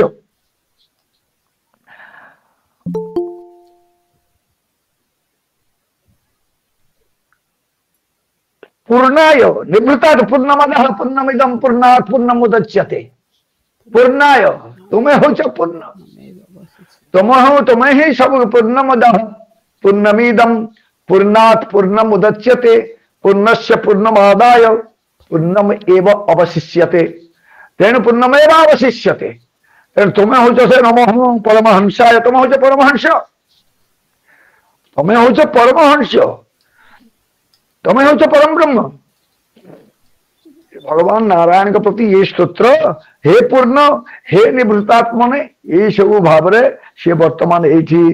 बहुत स्तुति ए मुंडू से मुंड 36टा श्लोक ये कहते जे प्रभु चित्त अधिष्ठाता कौन कहले पृथ्वी आप तेज वायु आकाश पंचभूत जेहु स्पर्श स्पर्श रूप रस गंध जे इंद्रिय एकादश यहाँ अंतरात्मा हो जे विश्व संसार सजई ताहाको प्रणति मोर बबू करे जे निस्तार जे अंतकरण चत्वार मन बुद्धि अहंकार ताहार अंतकरण चत्वार मन बुद्धि चित्त अहंकार एटा मनीषर अंतकरण चारि अंतकरण एवं प्रकाश करतु गोसाई अंतरात्मा हो प्रकाश करतु गोसाई जे प्रभु चित्त अधिष्ठाता श्री वासुदेव शुद्ध चेता से अति शांत निर्विकार नमे भक्ति जोगे तोरे तारे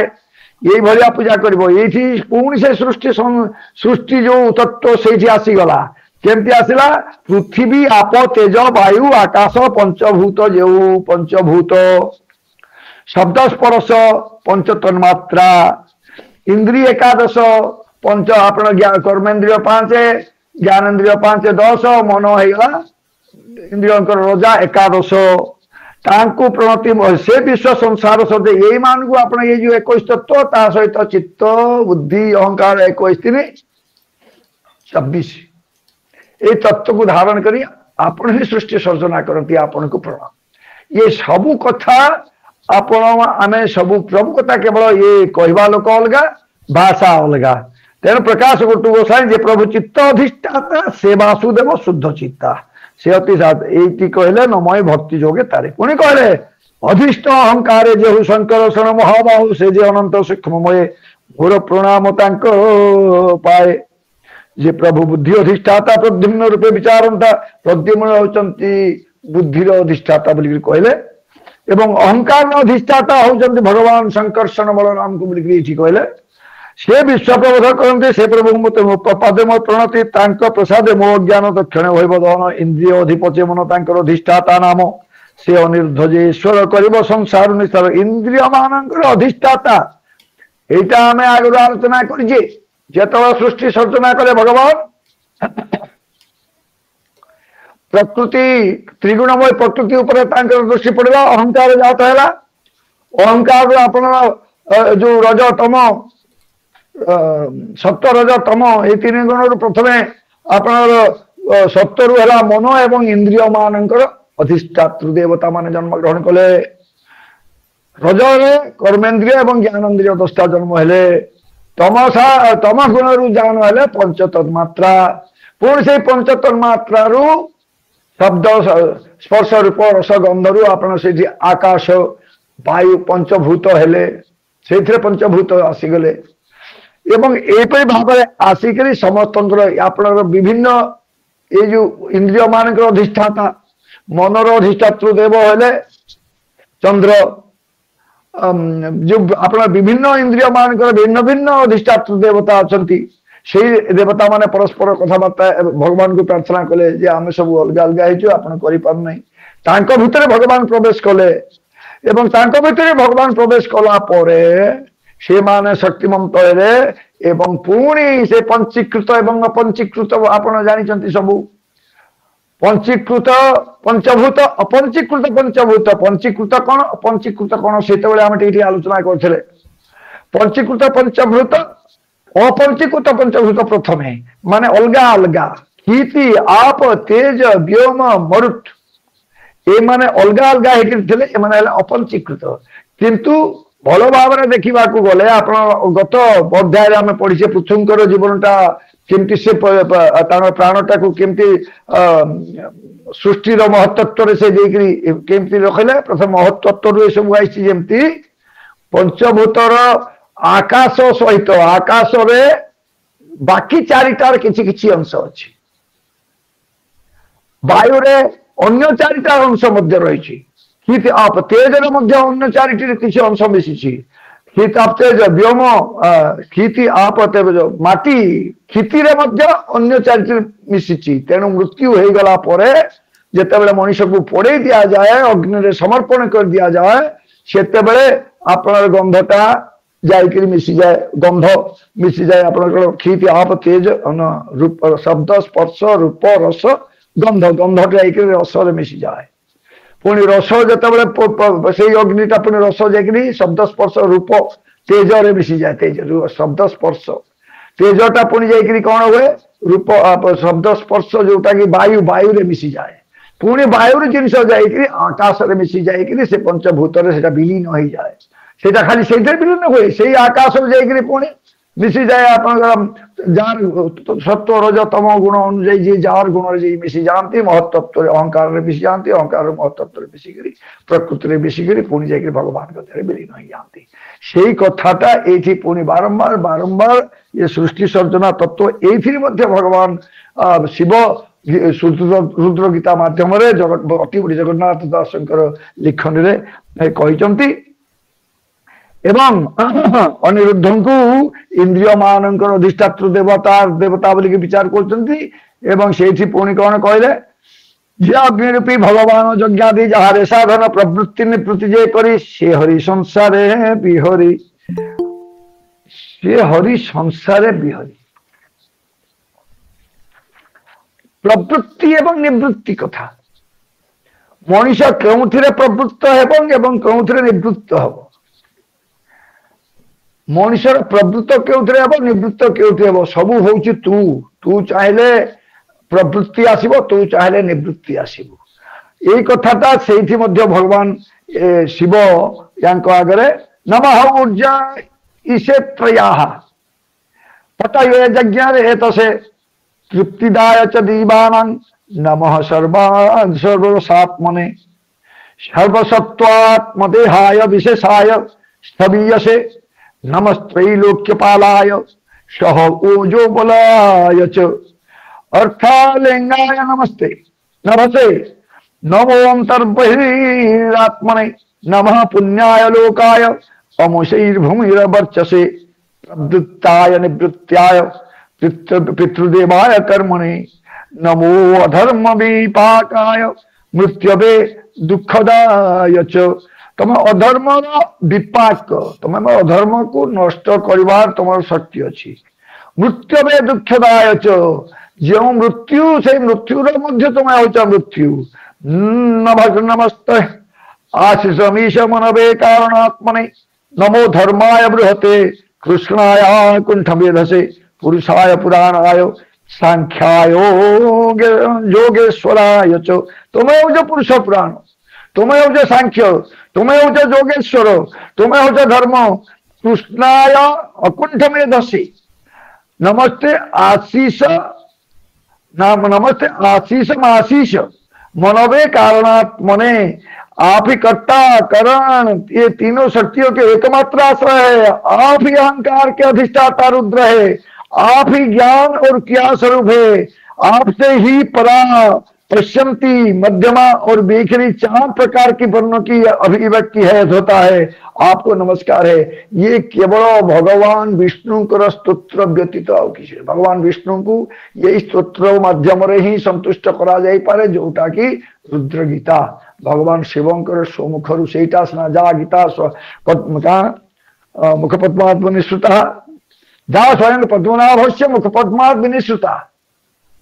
गीता सुगीता कर्तव्या किंगन्यै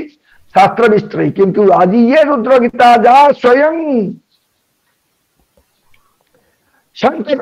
55 मुख पद्मात् विनिश्रुता बोलिक आम कहीपर ये रुद्र गीता निजे भगवान शंकर ही कहते से प्रभु वायु रूप धरे प्राण सर्व सर्वठारे जे रूपे पालते जगत से सोहज बलवंत से प्रबंध रखंत मो प्राण तापादे पशिली शरण स्वर्गादि पुण्य लोक जे प्रवृत्ति निवृत्ति रे से सर्व कर्म फलदाता ए भव संकट उतारंता नमस्ते सांख्य योगेश्वर परमात्मा रूप धर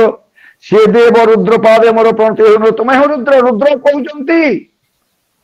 प्रत्येतसं को जे प्रत्येतस तुम नारायण को ये भली कह तुम हूँ रुद्र बोली कह कारण मु कहीं नुह तांकर रूप सीना से कि प्रकृत रुद्र होती सी से देव रुद्र पादे मोर प्रणति हेउ निरंतर जे ब्रह्म स्वरूप गोसाई सृष्टि सर्जीवार पाई ए रूपे जीवा भगवान से प्रभु चरणी शरण ये भली से प्रभु को मु प्रणाम करुच्ची हे भवनाशन श्रीकर अभयदाता मुख्य घर तुम्हें हूँ अभयदाता तुम्हें हूँ मुख्य दान करता अति सुचंज ना सठाणी तीर वर्तमान भगवान रूप भगवान रूपटा को भी पूजा कर शांताकार कौन सीधा बोला आसुनी शुक्लांबर धर्मिश्रम शशिवरणम चतुर्भुजम प्रसन्नम वदनम ध्यायेत् सर्वविघ्नोपशान्तये स्मृते सकल कल्याणम भाजन यत्र जायते पुरुषम तम अजम नित्यम व्रजामि शरणं हरिहि ये सबु जहाँ सबु तांकर स्तोत्र एठी भगवान को कहला चारु सुंदर सुकपोल पड़का बेढ़ी भृंग मातांकर बाल चूर्ण कुंतल केमती से कथा वर्णना कराउची भूभंग जोगल सुठाणी अतनु चाप प्रभारी भगवान ये जो भूलता अतनु कहले कामदेव तार जो चाप धनु तार को भी निंदा कर जो भगवान रूप ताकू भी धारण कर भी प्रणाम कर नील सुंदर घने जन्ने झट के बसन ते समय नील सुंदर कलेबर तड़ित जिणी पीतांबर से भाया आजानुलंबे वनमाल शोभे श्रीवत्स वक्ष स्थल आंभताप विनाश बजे हृदय कमा शोभन नीलपासन हम रेचक पुर कजे श्वासे की जल लहरी सदृशे सुसंच अंघ्रि चारु उर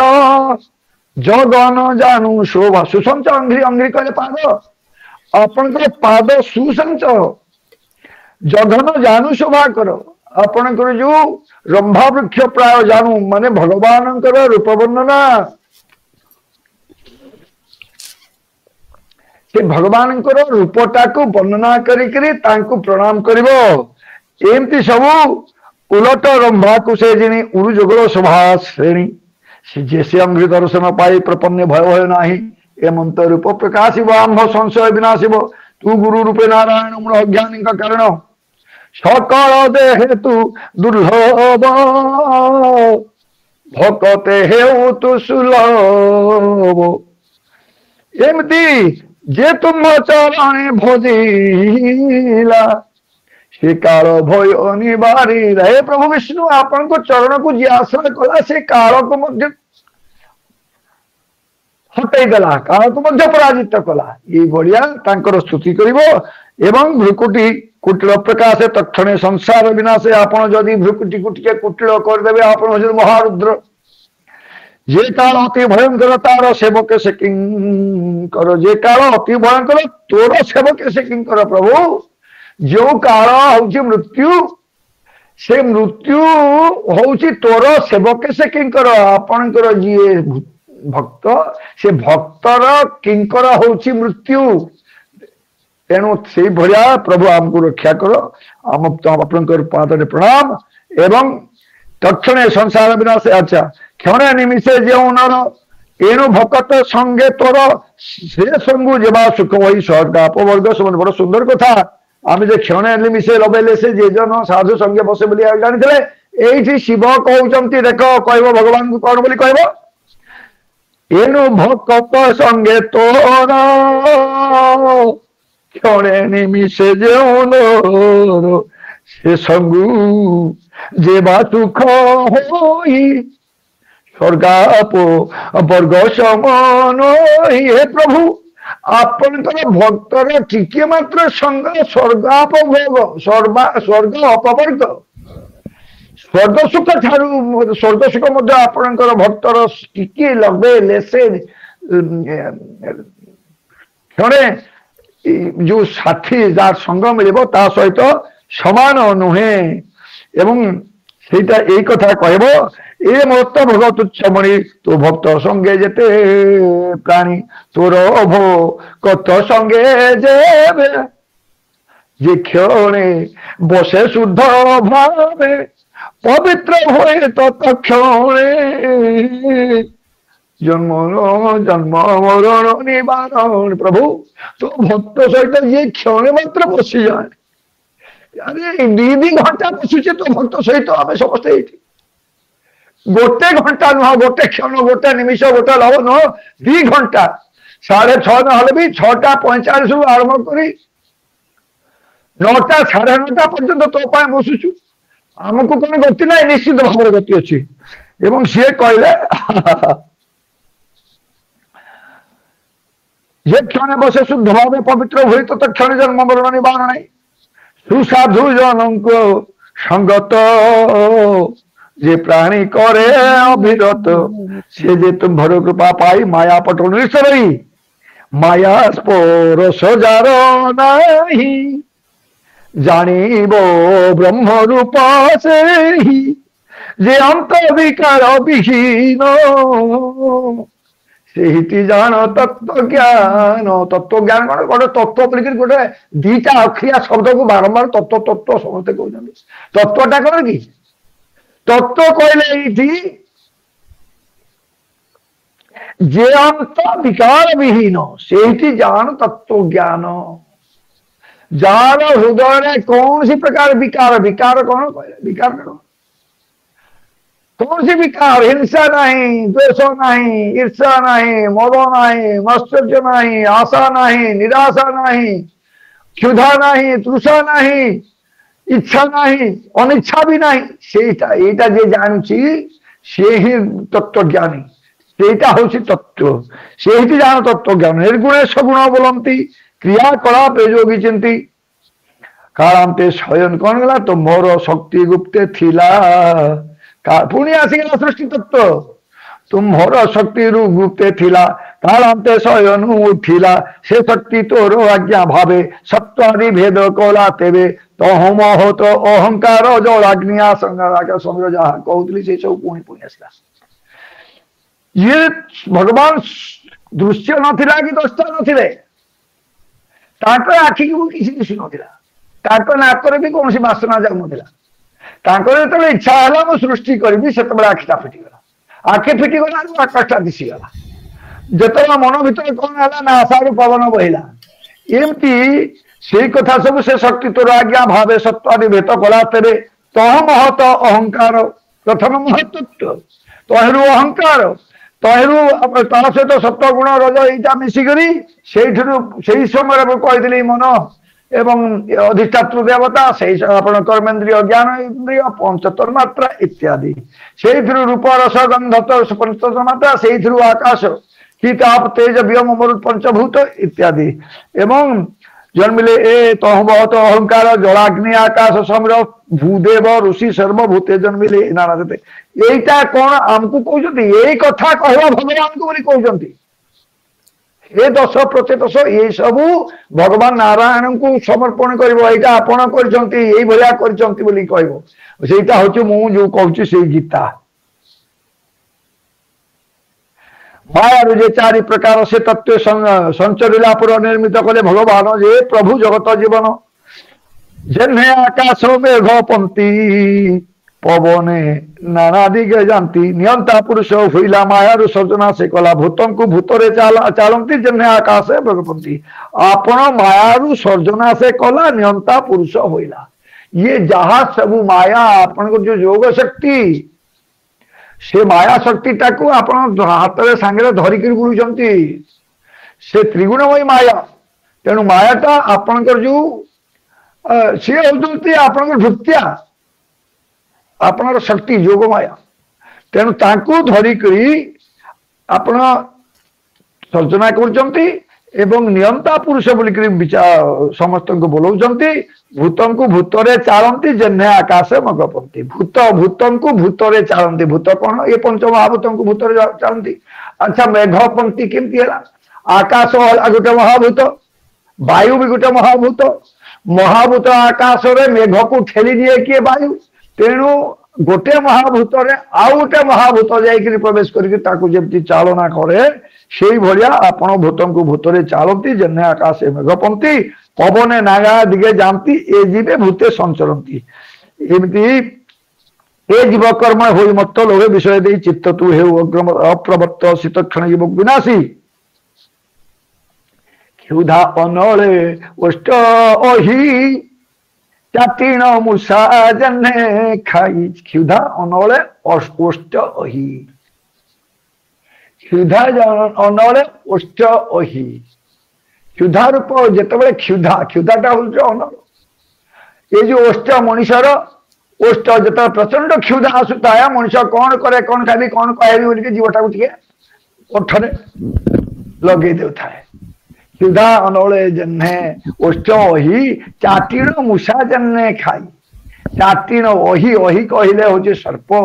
सर्प को जो प्रचंड क्षुधा हुए से कौन करे लह कर जीवटा को तार ओष्ठरे बुले दिए एवं किसी क्या न पाइले मूषाटी धरिक खाई पकाए यही भाया कथा तेसन अंत कतु हरि जीव विनाश भोग करी तू समस्त को जन्म दौचु दरकार पड़े तोर क्षुधा तो नुह से क्षुधा होती कौन तोर इच्छा हो गला समस्त को चाटिक साफ करदेला भाया तू व्यवस्था करू तू हूँ अंतक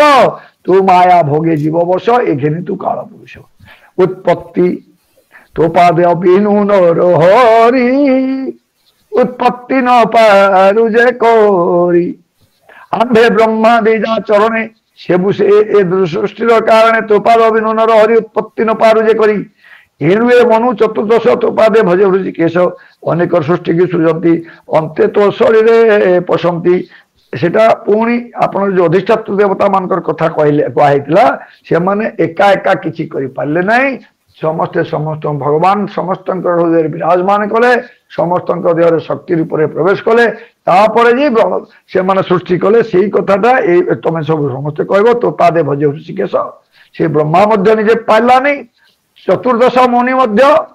तांको मन को करि पारंते नहीं तोर इच्छा न होले तू ताकू साहाय्य न करि पारंते नहीं से घेनी तू पाद कमल के बुद्धव छाड़े आदि मूल ए तुम्भ चोर पंकज चरण जे प्राणी पशंति शरण अशेष द्वंद्व माया भय खंडंति प्रभुदेव राय नित्य तो ये रुद्र कहती कुमार ये गीत शुद्ध चित्ते धर ये स्तव पढ़ते तुम्हारा ज्ञान तम हे बदब वर्तमान रुद्र कहले हे प्रचित सेव ये मु जहा कहली ये स्तवटा को तुम हृदय धारण कर कहीं यहीटा को ये स्तव पढ़ते तुम्हार अज्ञान तम हे बदूर नित्य स्वधर्म मार्गे थीव सकल कृष्ण समर्पीव स्वधर्म निधनम से पर धर्म भयावह स्वधर्म मार्ग थी जहाँ जोटा धर्म से मार्ग रहा जोटा धर्म स्वधर्म मार्ग स्वधर्म निधनम से पर धर्म भयावह नित्य स्वधर्म मार्गे थी सकल कृष्ण समर्पित धर्म कर्मटा हूँ धर्म भगवान जहाँ को जो कर्म करने पठई सेटा हूँ तार धर्म से धर्म करुव सबू किसी भगवान बोलिकी समर्पण कर श्रीकृष्णार्पण वस्तु मोर किसी नुह अन्न रंधन है आपण श्रीकृष्णार्पण वस्तु विद्यादान करुछि मो पाई नुहे आपण को जाना विद्या दान करुछि ये यज्ञ करुछि कहारी पाई नुहे आपण को संतुष्ट करने यज्ञ कराउछि श्रीकृष्णार समर्पण वस्तु मन निवेशी पादे भवु तरिब प्रमादे जे आत्मा सर्व घटधारी दृश्य दृश्य अदृश्य छंति बोली तांकु ए रूपे ध्यान कर बदने ता नाम उच्चार श्रवण कर निरवधिता पादे दे चित्त बुद्धि ये गीता पूर्वे ब्रह्मा मोते ये भगवान शिव कहते ये गीता पूर्वे ब्रह्मा मोते कहिले भृगुआदि सहित भृगु आदि सप्तर्षि मुनि मान मेल मते कही गीताटा जोटा कि आज मु तुम मान समक्ष ये तब पढ़ते आम्भर अज्ञान सकला दूर अज्ञान हते ज्ञान दृश्य सकले होइलु हरस तेबे विविध मते आम्भे सृष्टि सज्जुलिति आदम ये भगवान शिव कहते ये गीता शुणी करी आमे जो शक्ति आहरण कलु जो ज्ञान पाइलु से ज्ञान को लेकर समस्त सृष्टि कलु हे पुत्रे स्तोत्र फल जेते कहिबा शुण एक चित यहाँ से पढ़ती त्रिविधताप विनाशंति ये सर्वधर्म मध्य सार ये बिनु नाही श्रेय आर ये गीता हूँ सब धर्म मध्य सार या ठार मंगलमय आउ किसी ना दुख सारा ये तबे पूज हरिपाद खंडिब अशेष आपद तुम्भर भक्ति से घेनिबे कामादि शत्रु निवारिबे से काम भोगे इच्छा जार संपूर्ण लभिब से नर प्रभात मध्याह्न संध्यारे जेवा पढ़ती त्रिसंध्यारे जो मैंने यहाँ पढ़ती निर्मले प्रकाश ज्ञान असत्य देखे भोग मान महेश कहिले कर्ण रे आनंदे शुणी मोरे साष्टांगे ताहंक चरणे न मिले प्रचेत सगणे कल्याण कले सुरधर सकल वांछा पूर्ण करो से गुरु शिष्य चरित ये भगवान शिव होती गुरु 10% हेले शिष्य से गुरु शिष्य चरित मैत्रीय विदुर कथित कहलु तुम प्रसन्न जे यहाँ पड़े शुद्ध मने येटा वर्तमान जगन्नाथ दास कहते एवं ये घोर संसार तरंती मरणे नाही तांक भीति भणई विप्र जगन्नाथ चतुर्थ स्कंदे भागवत इति श्रीमद्भागवते महापुराणे पारमहंस्यां संहितायां चतुर्थ स्कंदे रुद्रगीतं नाम चतुर्विंशोऽध्याय भीमस्यापि रणे भंगो मुनेरपि मतिभ्रमं यदि शुद्धम अशुद्धम वा मम दोषं न विद्यते मंत्रहीनं क्रियाहीनं भक्तिहीनं जनार्दनं जत् पूजित मया देव परिपूर्णं तदस्तु हरि ओम तत्सत हरि ओम तत्सत हरि ओम तत्सत ये दास एतिके तार एई बाणी को विराम देला समस्त को प्रणाम जय जगन्नाथ।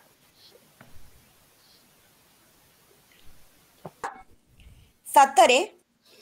ଆ, ଯେତେବେଳେ ଅର୍ଜୁନ ଆମେ ଗୀତାରେ ଯାଇଛୁ ଯେତେବେଳେ ଅର୍ଜୁନ ତାଙ୍କର ବନ୍ଧୁ ବାନ୍ଧବଙ୍କୁ ଦେଖି ଭୟଭୀତ ହେଇଯାଇଛନ୍ତି ସେତେବେଳେ ଶ୍ରୀକୃଷ୍ଣ ଆସିଛନ୍ତି ସମ୍ଭବତଃ ଆମ ପରିସ୍ଥିତିରେ ଶ୍ୟାମ ସୁନ୍ଦର ବାବା ଆସିଛନ୍ତି ତେଣୁ ଅନନ୍ତ କୋଟି ଦଣ୍ଡବତ ସହ ଧନ୍ୟବାଦ ପର୍ବର ଆରମ୍ଭ କରିବି। ବହୁତ ସୁନ୍ଦର ଥିଲା ଆଜିର ଆଲୋଚନା। ଏତେ ଏତେ କମ ଶବ୍ଦରେ ଏତେ ସୁନ୍ଦର ଭାବରେ ବାବା ବୁଝେଇ ଦେଇଛନ୍ତି ବୋଧେ ମୁଁ ଭାବୁଛି କାହାର ବି କିଛି ଦ୍ୱନ୍ଦ୍ୱ ରହିନଥିବ। ତେଣୁ ବାବାଙ୍କ ପରରେ ଅନନ୍ତ କୋଟି ଦଣ୍ଡବତ। ଜଗନ୍ନାଥ ତାଙ୍କ ଚଲାପଥକୁ ଏଇଭଳି ଭାବରେ କୁସୁମିତ କରନ୍ତୁ। ସେ ଆମକୁ ଆଶୀର୍ବାଦ